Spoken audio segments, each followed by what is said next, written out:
معزز سامعین و ناظرین، السلام علیکم ورحمۃ اللہ وبرکاتہ۔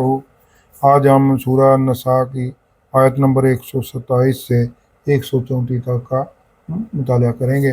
ابتدا میں چند آیات کی تلاوت۔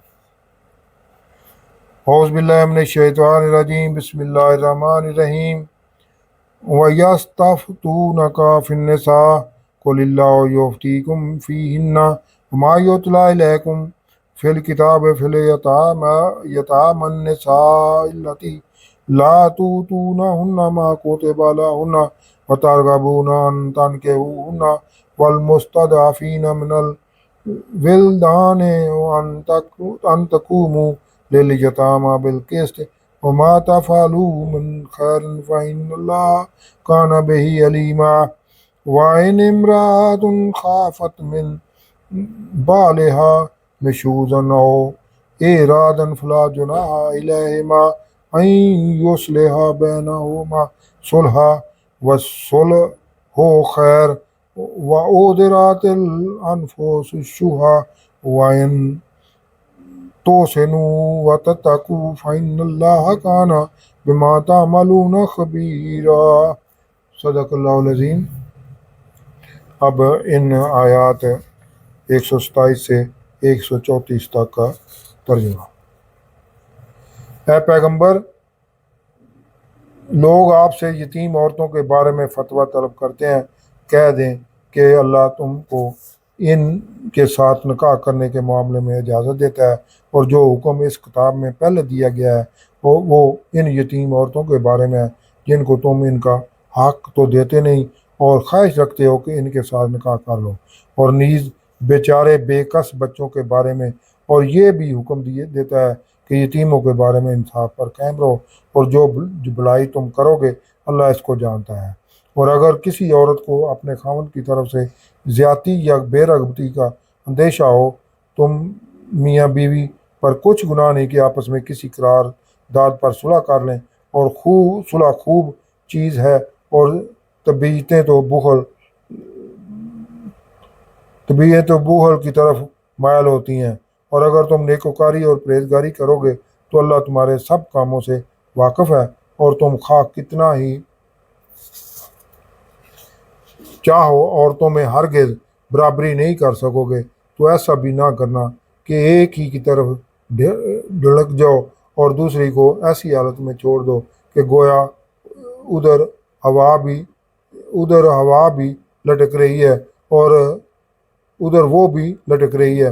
اور اگر آپس میں موافقت کر لو اور پرہیزگاری کرو تو اللہ بخشنے والا مہربان ہے۔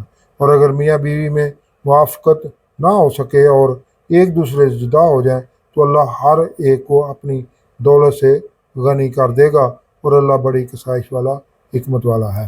اور جو کچھ آسمانوں اور جو کچھ زمین میں ہے سب اللہ ہی کا ہے، اور جن لوگوں کو تم سے پہلے کتاب دی گئی تھی ان کو بھی، اور اے محمد صلی اللہ علیہ وسلم آپ کو بھی ہم نے حکم تاکیدی کیا ہے کہ اللہ سے ڈرتے رہو، اور اگر کفر کرو گے تو سمجھ رکھو کہ جو کچھ آسمانوں میں اور جو کوئی زمین میں ہے سب اللہ ہی کا ہے، اور اللہ بے پرواہ اور سزاوار حمد و ثنا ہے۔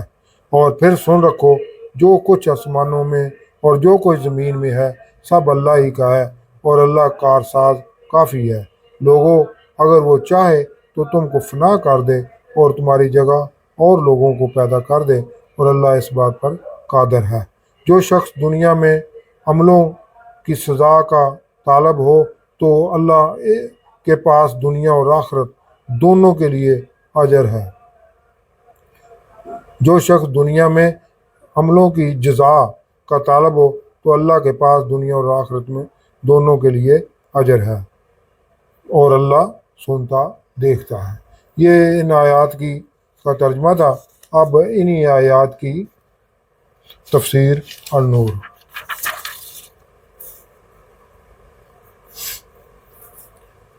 اس صورت کے بقیہ حصہ میں انسانی تہذیب و تمدن کے جو کچھ تصفیہ طلب معاملات رہ گئے تھے اب ان کا ذکر ہے۔ ان آیات کا تعلق صورت کی ابتدائی آیات سے ہے۔ اہل ایمان اور اہل کتاب اور منافقین کا بھی ذکر ہے، جیسے یہ حصہ صورت کا خلاصہ ہے۔ تو اس حصے میں ارشاد ہے باری تعالیٰ ہے، ایسی یتیم لڑکیوں سے نکاح نہ کرو جن کو تم ان کا حق مہر نہیں دے سکتے، کمزور بچوں جن پر ظلم ہوتا ہے، اور یتیموں کے معاملے میں انصاف پر کاربند رہو، اور جو بلائی کرو گے اللہ اس سے واقف ہے۔ دراصل معاشرے میں موجود لوگ سمجھتے تھے کہ ان یتیم لڑکیوں اور یتیم بچوں کی طرف سے ہماری کوئی باز پرش کرنے والا نہیں ہے، تو وہ یتیم لڑکیوں اور بچوں کے انہیں حاصل حقوق نہیں دیتے تھے۔ ان کے اس برے فعل کو روکا جا رہا ہے۔ جن عورتوں کے ساتھ تمہاری ناچاکی چل رہی ہے، یعنی دونوں اپنی اپنی ضد پر ڈٹے ہوئے ہیں، اس میں عورت بھی سرکش اور نافرمان ہو سکتی ہے، اور خاوند بھی ظالم اور دھونس دینے والا اور عورت کو ناجائز تنگ کرنے والا ہو سکتا ہے، جیسے آج ہمارے معاشرے میں بھی کم و بیش ایسی تمام خباثتیں پائی جاتی ہیں کہ بیوی کے حقوق ادا نہیں کیے جاتے، کسی دوسری بیوی کے چکر میں پہلی بیوی کی طرف رغبت ہی نہیں رکھی جاتی، اور ساری توجہ نئی بیوی کی طرف ہو جاتی ہے۔ تو ایسے معاملات باہمی میل بیٹھ کر طے کر لینے چاہیے کہ صلح صفائی سے ساتھ رہنا ہے یا علیحدگی اختیار کرنی ہے۔ مقصود یہ ہے کہ مرد فراخ دلی کا مظاہرہ کرتے ہوئے بیوی کا حق خوشی سے ادا کرتے رہیں اور ان سے تمام معاملات آسان طریقے سے طے کریں۔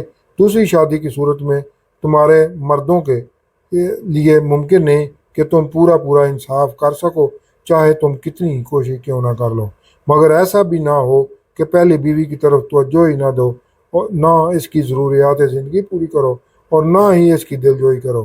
اگر اپنی اصلاح کر لو اور تقوی اختیار کرو تو اللہ غفور الرحیم ہے۔ اگر وہ میاں بیوی باہمی رضامندی سے دونوں علیحدگی اختیار کر لیں تو اللہ ان دونوں کو کشادگی یعنی آسانیاں عطا کر دے گا۔ اللہ ہی کشادگی رکھنے والا، حکمت والا ہے، اور اللہ ہی کا ہے جو کچھ آسمانوں میں ہے اور جو کچھ زمین میں ہے۔ تم سے پہلے اہل کتاب کو بھی یہی تاکید کی گئی تھی، اور اب تمہیں بھی وہی تاکید کر رہے ہیں کہ اللہ سے ڈرتے رہو، یعنی تقوی اختیار کرو، اور اگر تم نہ مانے تو آسمانوں میں موجود ہر شے اللہ ہی کی ہے، یعنی دنیاوی وسائل تم پر تنگ بھی کیے جا سکتے ہیں، اور اللہ بے نیاز سب ہی خوبیوں والا ہے۔ خوبیوں والے اللہ کو پھر تمہاری کوئی پرواہ نہیں ہے۔ ہر چیز کا مالک ہوتے ہوئے اللہ کافی ہے کارساز، یعنی اللہ کے مقابلے میں تمہاری کوئی حیثیت نہیں ہے۔ وہ چاہے تو تم سب کو لے جائے تو یعنی تباہ و برباد کر دے اور دوسروں کو لے آئے، بے شک اللہ اس کی قدرت یعنی طاقت رکھتا ہے۔ اگر کوئی دنیا کا ثواب چاہتا ہے تو اللہ ہی کے پاس دنیا اور آخرت کا ثواب ہے، اور اللہ سننے والا دیکھنے والا ہے۔ صدق اللہ العظیم۔